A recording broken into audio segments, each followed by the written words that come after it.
جو شخص یہ تسبیح ایک بار پڑھے گا 1000 حج کا ثواب ملے گا اور تمام قضا نمازیں ادا تصور کی جائیں گی۔ بسم اللہ الرحمن الرحیم۔ حضرت جبرائیل علیہ السلام کی لائی ہوئی وہ خاص دعا یہ ہے۔ بسم اللہ الرحمن الرحیم۔ السلام علیکم محترم ناظرین۔ مدینے کی فضاؤں میں سکون اور خاموشی کا راج تھا۔ آسمان پر چمکتے ستارے گواہ تھے کہ آج کچھ غیر معمولی ہونے والا ہے۔ نبی کریم صلی اللہ علیہ وسلم اپنی چادر رحمت میں لپٹے عبادت میں مصروف تھے کہ اچانک حضرت جبرائیل علیہ السلام نازل ہوئے اور نور کی روشنی پھیل گئی، ہوائیں مہک اٹھیں اور فرشتے ادب سے جھک گئے۔ حضرت جبرائیل علیہ السلام نے کہا، یا رسول اللہ صلی اللہ علیہ وسلم، میں ایک ایسا راز لے کر آیا ہوں جو قیامت کے دن بندے کو ایسا مقام عطا کرے گا کہ لوگ حیرت میں پڑ جائیں گے۔ اس کے چہرے سے نور یوں پھوٹے گا جیسے 14ویں کا چاند چمکتا ہے۔ سب کہیں گے یہ کون ہے؟ کون نبی ہے یا کوئی ولی ہے یا کوئی مقرب فرشتہ ہے؟ تب ایک فرشتہ پکارے گا، نہیں، یہ وہ خوش نصیب ہے جس نے زندگی میں ایک مرتبہ وہ کلمات پڑھے تھے جو میں آج آپ کو سکھانے آیا ہوں، اور پھر یہ بندہ بغیر کسی حساب و کتاب کے جنت میں داخل ہو جائے گا۔ پل صراط پر بجلی کی مانند تیزی سے گزرے گا جیسے وہ کبھی گناہ گار تھا ہی نہیں، اگرچہ اس کے گناہ سمندروں کی جھاگ، درختوں کے پتوں اور بارش کے قطروں سے بھی زیادہ ہوں۔ اللہ تعالیٰ اسے معاف فرما دے گا اور اسے 1000 مقبول حج و عمرے کا ثواب عطا فرمائے گا۔ اگر یہ کلمات آگ پر پڑھے جائیں تو وہ فوراً بجھ جائے گی، پہاڑ پر پڑھے جائیں تو وہ ریزہ ریزہ ہو جائے گا، اگر کوئی پیاسا ہو اور یہ دعا پڑھے تو فوراً سیراب ہو جائے گا، اگر کوئی بھوکا ہو یہ دعا پڑھے تو رزق کا دروازہ اس پر کھل جائے گا، اگر کوئی حافظ قرآن نہ بن پا رہا ہو تو ان کلمات کے ذریعے اس کے حافظے میں قرآن سما جائے گا۔ وہ کلمات یہ ہیں، اللہ والو حضرت ابوبکر صدیق رضی اللہ تعالیٰ عنہ فرماتے ہیں، یہ کلمات رات اور دن میں پڑھیں اور مجھے وہ شرف نصیب ہوا جو دنیا کی سب سے بڑی دولت سے بڑھ کر تھا۔ میں نے خواب میں سرکار دو عالم حضرت محمد صلی اللہ علیہ وسلم کی زیارت کا شرف حاصل ہوا۔ حضرت عمر فاروق رضی اللہ تعالیٰ عنہ فرماتے ہیں، جب بھی میں نے کسی حاجت کے لیے یہ دعا مانگی اللہ تعالیٰ نے مجھے کبھی مایوس نہیں کیا، ہر دعا قبول ہوئی، کبھی رد نہ ہوئی۔ حضرت عثمان غنی رضی اللہ تعالیٰ عنہ کو قرآن پاک حفظ کرنے میں مشکل پیش آ رہی تھی، وہ سرکار دو عالم صلی اللہ علیہ وسلم کی خدمت میں حاضر ہوئے اور عرض کی، یا رسول اللہ صلی اللہ علیہ وسلم، میں کوشش کرتا ہوں مگر مجھے قرآن یاد نہیں ہوتا۔ تو نبی کریم صلی اللہ علیہ وسلم نے مسکرا کر فرمایا، یہ کلمات پڑھ کر دعا کرو، تمہیں قرآن فوری طور پر یاد ہو جائے گا۔ حضرت عثمان غنی رضی اللہ تعالیٰ عنہ نے یہ کلمات پڑھے اور پھر قرآن ان کے سینے میں اتر گیا۔ آپ بھی ان کلمات کو جاننا چاہتے ہیں؟ یا آپ چاہتے ہیں کہ قیامت کے دن بغیر حساب کتاب جنت میں داخل ہوں؟ یا آپ چاہتے ہیں کہ پل صراط سے بجلی کی طرح سے پار ہو جائیں؟ یا آپ چاہتے ہیں کہ آپ کی ہر حاجت پوری ہو جائے؟ یہ وہ راز ہے جو حضرت جبرائیل علیہ السلام خود لے کر آئے۔ نبی کریم صلی اللہ علیہ وسلم نے فرمایا، مجھے میری امت میں سے 70,000 افراد دکھائے گئے جو بغیر حساب و کتاب جنت میں داخل ہوں گے۔ یہ وہ لوگ ہوں گے جو جھاڑ پھونک نہیں کرواتے، بدشگونی نہیں کرتے اور اللہ پر کامل بھروسہ رکھتے ہیں۔ یہ سن کر آکاش رضی اللہ تعالیٰ عنہ نے عرض کی، یا رسول اللہ صلی اللہ علیہ وسلم، دعا کریں کہ میں بھی ان میں شامل ہو جاؤں۔ تو آپ صلی اللہ علیہ وسلم نے فرمایا، تم ان میں شامل ہو۔ پھر ایک اور شخص نے کھڑے ہو کر کہا، یا رسول اللہ صلی اللہ علیہ وسلم، میرے لیے بھی دعا کریں۔ تو آپ صلی اللہ علیہ وسلم نے فرمایا، آکاشا تم سے سبقت لے گئے، حشر کا دن سورج سوا نیزے پر ہوگا، زمین تانبے کی طرح تپ رہی ہوگی، لوگ پسینے میں ڈوبے ہیں، ہر شخص خوفزدہ ہے کہ نہ جانے اس کے اعمال کا کیا فیصلہ ہوگا۔ اسی ہجوم میں ایک چہرہ چمک رہا ہے، نہیں بلکہ لوگ کہیں گے یہ تو نور ہے، ایسا نور جو 14ویں رات کے چاند کی طرح جگمگا رہا ہے۔ لوگ حیران ہیں، سرگوشیاں ہو رہی ہیں کہ یہ کوئی نبی ہے، کیا کوئی یہ مقرب فرشتہ ہے، یہ کون خوش نصیب ہے؟ اچانک آسمان سے ایک اعلان ہوتا ہے، یہ وہ بندہ ہے جس نے یہ کلمات پڑھے تھے جو اللہ کے خاص بندوں کے نصیب میں لکھے گئے، اور پھر وہ شخص بغیر حساب و کتاب کے جنت میں داخل ہو جاتا ہے۔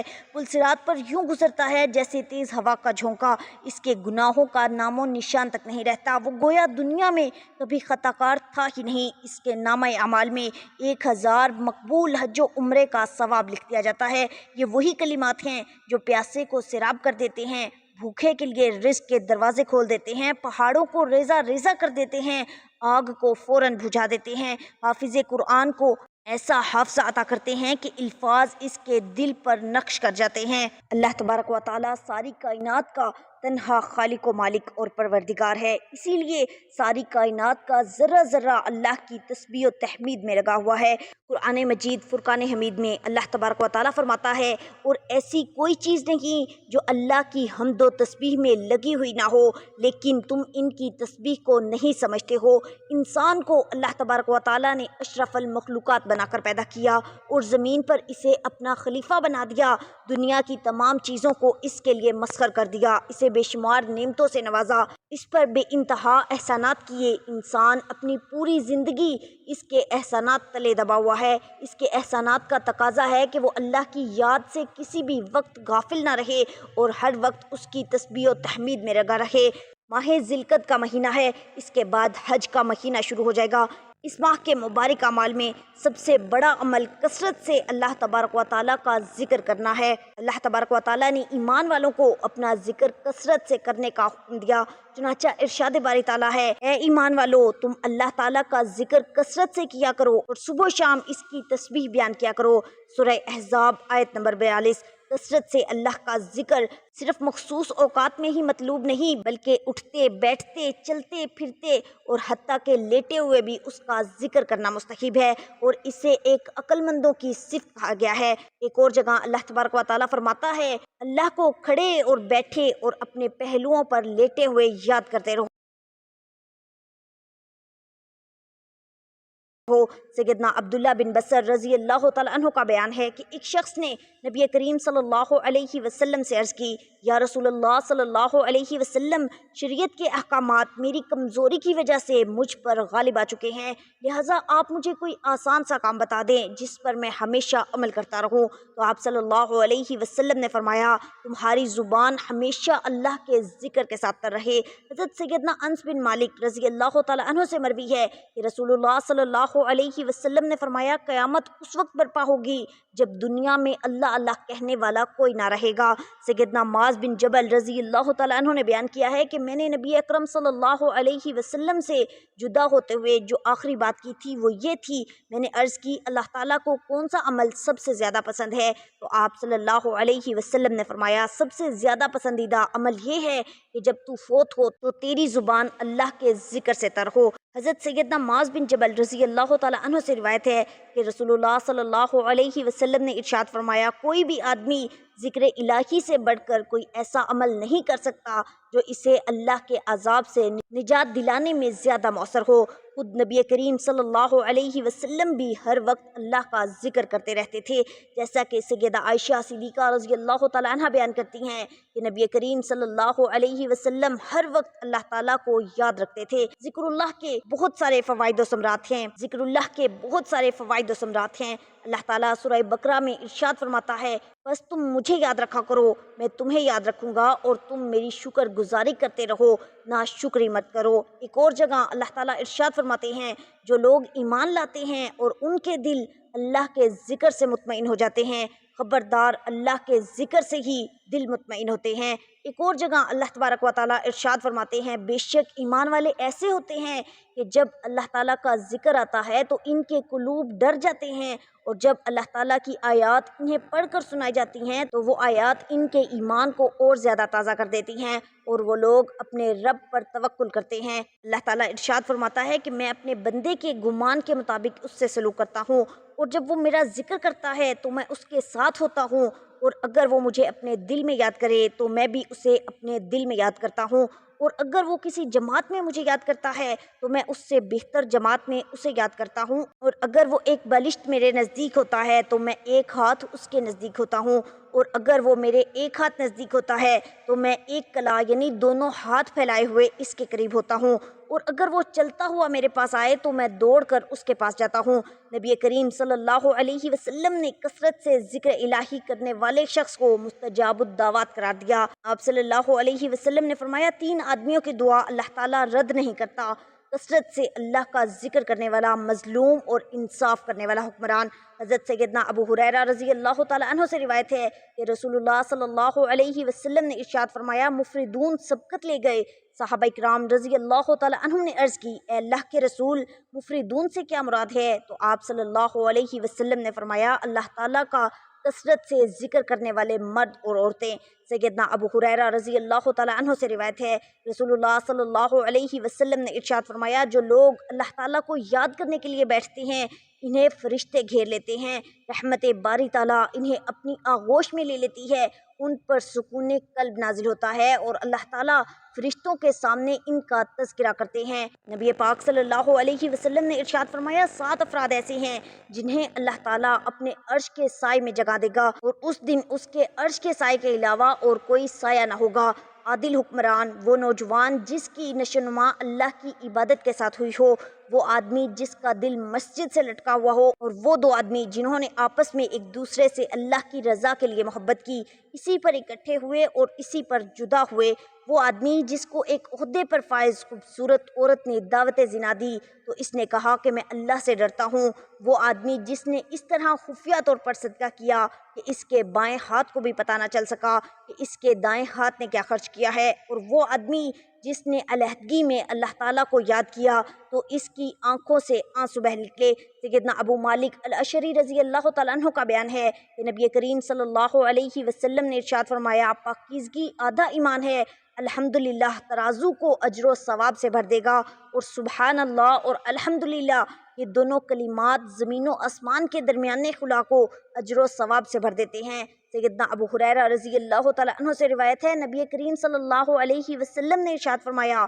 2 کلمے ایسے ہیں جو اللہ تعالیٰ کو انتہائی پیارے، زبان پر ہلکے اور ترازو میں انتہائی وزنی ہیں، سبحان اللہ و بحمدہ سبحان اللہ العظیم۔ اللہ والو، ذکر الہی کے ان عظیم فوائد و ثمرات کو دیکھتے ہوئے ہمیں ہر وقت اللہ کا ذکر کرنا چاہیے، اور اس کے ذکر کی ایک شکل یہ ہے کہ ہم تسبیحات کے ساتھ اپنی زبان کو تر رکھیں۔ اللہ والو، جو آج میں آپ کو کلمات بتانے لگی ہوں یہ وہ کلمات ہیں جو جبرائیل علیہ السلام خود لے کر آئے، یہ وہ راز ہے جو قیامت میں نجات کا ذریعہ بنے گا۔ یہ ایک حیران کن منظر تھا، صحابہ اکرام رضی اللہ تعالیٰ عنہم نبی پاک صلی اللہ علیہ وسلم کے گرد بیٹھے ہوئے تھے کہ اچانک ایک اجنبی مسجد میں داخل ہوا، اس کے کپڑے نہایت سفید، بال کالے اور سفر کے کوئی آثار نہ تھے، کسی نے اس سے پہلے اسے نہیں دیکھا تھا۔ وہ نبی کریم صلی اللہ علیہ وسلم کے قریب آیا، بالکل سامنے بیٹھ کر گھٹنوں سے گھٹنے ملا دیے اور ہاتھ اپنی رانوں پر رکھ دیے۔ اس نے کہا، اے محمد صلی اللہ علیہ وسلم، مجھے اسلام کے بارے میں بتائیے۔ رسول اللہ صلی اللہ علیہ وسلم نے فرمایا، اسلام یہ ہے کہ تم گواہی دو کہ اللہ کے سوا کوئی معبود نہیں اور محمد صلی اللہ علیہ وسلم اللہ کے رسول ہیں، نماز قائم کرو، زکوٰۃ دو، رمضان کے روزے رکھو اور استطاعت ہو تو حج کرو۔ اجنبی نے کہا، آپ نے سچ فرمایا۔ صحابہ حیران تھے، یہ شخص سوال بھی کر رہا تھا اور خود ہی جواب کی تصدیق بھی کر رہا تھا۔ پھر اس نے پوچھا، مجھے ایمان کے بارے میں بتائیے۔ آپ صلی اللہ علیہ وسلم نے فرمایا، ایمان یہ ہے کہ تم اللہ اور اس کے فرشتے اور اس کی کتابوں اور اس کے رسولوں، قیامت کے دن اور تقدیر پر ایمان رکھو، چاہے وہ اچھی ہو یا بری۔ اس شخص نے پھر وہی کہا کہ آپ نے سچ فرمایا۔ پھر اس نے پوچھا، مجھے احسان کے بارے میں بتائیے۔ رسول اللہ صلی اللہ علیہ وسلم نے فرمایا، احسان یہ ہے کہ تم اللہ کی عبادت ایسے کرو جیسے تم اسے دیکھ رہے ہو، اور اگر یہ نہ ہو تو کم از کم یہ یقین رکھو کہ وہ تمہیں دیکھ رہا ہے۔ پھر اس اجنبی نے قیامت کی نشانیاں پوچھیں اور نشانیوں کے ذکر کے بعد وہ چلا گیا۔ نبی کریم صلی اللہ علیہ وسلم نے صحابہ کرام سے پوچھا، جانتے ہو یہ کون تھا؟ صحابہ نے کہا، اللہ اور اس کا رسول بہتر جانتے ہیں۔ آپ صلی اللہ علیہ وسلم نے فرمایا، یہ جبرائیل تھے جو تمہیں تمہارا دین سکھانے آئے تھے۔ نبی کریم صلی اللہ علیہ وسلم نے فرمایا، قیامت سے پہلے دجال ظاہر ہوگا جو دنیا کا سب سے بڑا فتنہ ہوگا۔ وہ ایک آنکھ سے کانا ہوگا، اس کی دوسری آنکھ انگور کی طرح ابھری ہوئی ہوگی۔ وہ لوگوں کو جنت اور جہنم دکھائے گا، لیکن اس کی جنت اصل میں جہنم ہوگی اور اس کی جہنم اصل میں جنت ہوگی۔ صحابہ حیران ہو کر سن رہے تھے۔ آپ صلی اللہ علیہ وسلم نے مزید فرمایا، زمین میں 40 دن تک رہے گا، لیکن وہ دن اس طرح ہوں گے، پہلا دن 1 سال کے برابر، دوسرا دن 1 مہینے کے برابر، تیسرا دن 1 ہفتے کے برابر، باقی دن عام دنوں جیسے ہوں گے۔ صحابہ نے پوچھا، یا رسول اللہ صلی اللہ علیہ وسلم، جو دن 1 سال کے برابر ہوگا کیا اس میں ہم صرف 5 نمازیں پڑھیں گے؟ آپ صلی اللہ علیہ وسلم نے فرمایا، نہیں، بلکہ وقت کا حساب کر کے نمازیں ادا کرنا۔ پھر آپ صلی اللہ علیہ وسلم نے فرمایا، دجال پوری زمین پر تیزی سے سفر کرے گا جیسے بادلوں کو ہوا اڑاتی ہے، وہ مدینے اور مکے میں داخل نہیں ہو سکے گا کیونکہ وہاں فرشتے اس کی حفاظت کریں گے۔ پھر نبی کریم صلی اللہ علیہ وسلم نے دجال کے قتل کی خبر سنائی کہ حضرت عیسیٰ علیہ السلام دمشق کے مشرق میں سفید مینار پر اتریں گے، ان کے ہاتھوں میں نیزہ ہوگا، وہ دجال کو اسرائیل کے قریب ایک جگہ میں قتل کریں گے۔ مدینے کی فضاؤں میں سکون اور خاموشی کا راج تھا، آسمان پر چمکتے ستارے گواہ تھے کہ آج کچھ غیر معمولی ہونے والا ہے۔ نبی کریم صلی اللہ علیہ وسلم اپنی چادر میں لپٹے عبادت میں مصروف تھے کہ اچانک حضرت جبرائیل علیہ السلام نازل ہوئے، نور کی روشنی پھیل گئی، ہوائیں مہک اٹھیں، فرشتے ادب سے جھک گئے۔ حضرت جبرائیل علیہ السلام نے کہا، یا رسول اللہ صلی اللہ علیہ وسلم، میں ایک ایسا راز لے کر آیا ہوں جو قیامت کے دن بندے کو ایسا مقام عطا کرے گا، لوگ حیرت میں پڑ جائیں گے، اس کے چہرے سے نور یوں پھوٹے گا جیسے 14ویں رات کا چاند چمکتا ہے، سب کہیں گے یہ کون ہے، کوئی نبی ہے یا کوئی ولی ہے یا کوئی مقرب فرشتہ؟ تب ایک فرشتہ پکارے گا، نہیں، یہ وہ خوش نصیب ہے جس نے زندگی میں ایک مرتبہ وہ کلمات پڑھے تھے جو میں آج آپ کو سکھانے والا ہوں، اور پھر یہ بندہ بغیر کسی حساب و کتاب کے جنت میں داخل ہوگا، پل صراط پر بجلی کی مانند گزرے گا جیسے وہ کبھی گناہگار تھا ہی نہیں، اگرچہ اس کے گناہ سمندروں کی جھاگ، درختوں کے پتوں اور بارش کے قطروں سے بھی زیادہ ہوں، اللہ تعالیٰ اسے معاف فرما دے گا اور اسے 1000 مقبول حج و عمرے کا ثواب عطا فرمائے گا۔ اگر یہ کلمات آگ پر پڑھے جائیں تو وہ فوراً بجھ جائے، پہاڑ پر پڑھے جائیں تو وہ ریزہ ریزہ ہو جائیں، اگر کوئی پیاسا پڑھے تو سیراب ہو جائے، اگر کوئی بھوکا پڑھے تو رزق کا دروازہ اس پر کھل جائے گا، اور اگر کوئی قرآن حفظ نہ کر پا رہا ہو تو ان کلمات کے ذریعے اس کے حافظے میں قرآن کریم سما جائے گا، اور وہ کلمات یہ ہیں۔ نبی کریم صلی اللہ علیہ وسلم نے فرمایا، لا الہ الا اللہ وحدہ لا شریک لہ، لہ الملک ولہ الحمد وہو علی کل شیء قدیر۔ جو شخص یہ کلمات پڑھے گا گویا اس نے حضرت اسماعیل علیہ السلام کی اولاد میں سے 4 غلام آزاد کر دیے۔ نیز آپ صلی اللہ علیہ وسلم نے فرمایا، کیا میں تمہیں روزہ، نماز اور صدقے سے بھی افضل چیز نہ بتاؤں؟ وہ ہے صلح کروانا، کیونکہ باہمی تعلقات کی خرابی دلوں کو مٹا دینے والی ہے۔ اس سے معلوم ہوا کہ توحید کا اقرار کرنا اور لوگوں کے درمیان صلح کروانا بہت بڑی نیکی ہے۔ لا الہ الا اللہ وحدہ لا شریک لہ، لہ الملک ولہ الحمد وہو علی کل شیء قدیر۔ جو شخص یہ کلمات صبح و شام پڑھے اسے ایک ایک غلام آزاد کرنے کا ثواب ملے گا، 10 نیکیاں ملیں گی، 10 گناہ مٹیں گے، 10 درجات بلند ہوں گے، اور اسے شیطان سے بچائے گا۔ رسول اللہ صلی اللہ علیہ وسلم نے ارشاد فرمایا، جس کا آخری کلمہ لا الہ الا اللہ ہو وہ جنت میں داخل ہوگا۔ اس کلمے کو کثرت سے پڑھیں، خاص کر صبح و شام، موت سے پہلے اس کی عادت بنائیں تاکہ آخری وقت میں یہی زبان پر جاری ہو۔ اللہ کے رسول نبی کریم صلی اللہ علیہ وسلم نے فرمایا، اللہ کو 4 کلمات سب سے محبوب ہیں، سبحان اللہ، الحمدللہ، لا الہ الا اللہ اور اللہ اکبر۔ یہی تسبیح جنت کی کنجی ہے کہ گناہوں کو مٹاتا ہے اور درجات کو بلند کرتا ہے، شیطان سے حفاظت کا ذریعہ ہے، موت کے وقت آسانی کا باعث بنتا ہے، اللہ کے قرب کا سبق دیتا ہے۔ اللہ تعالی ہمیں اس کلمے کی برکتوں سے فیض یاب ہونے کی توفیق دے، آمین ثم آمین۔ جو شخص یہ ایک تسبیح پڑھے گا 1000 حج کا ثواب ملے گا۔ ایک بار اس تسبیح کو پڑھنے سے اللہ تعالی 1000 حج کا ثواب دیتا ہے اور تمام قضا نمازیں ادا تصور کی جاتی ہیں۔ حضرت علی رضی اللہ تعالیٰ عنہ کا شمار ان ہستیوں میں ہوتا ہے جو عدل و انصاف، علم و بردباری اور شجاعت میں بے مثال تھے۔ ایک مرتبہ کا واقعہ ہے کہ حضرت علی رضی اللہ تعالیٰ عنہ کوفے میں قاضی کے منصب پر فائز ہوئے۔ ایک دن ایک بوڑھا شخص عدالت میں حاضر ہوا اور کہا، اے امیر المومنین، میں ایک مسافر ہوں اور میری ساری جمع پونجی راستے میں کھو گئی اور اب میرے پاس کچھ نہیں بچا، میں سخت پریشان ہوں، میری مدد کیجیے۔ حضرت علی رضی اللہ تعالیٰ عنہ نہایت شفقت سے اس بوڑھے کی طرف دیکھا اور فرمایا، تم کس شہر سے آئے ہو؟ بوڑھے نے جواب دیا، میں شام کا رہنے والا ہوں۔ حضرت علی رضی اللہ تعالیٰ عنہ نے مزید پوچھا، تمہارا پیشہ کیا ہے؟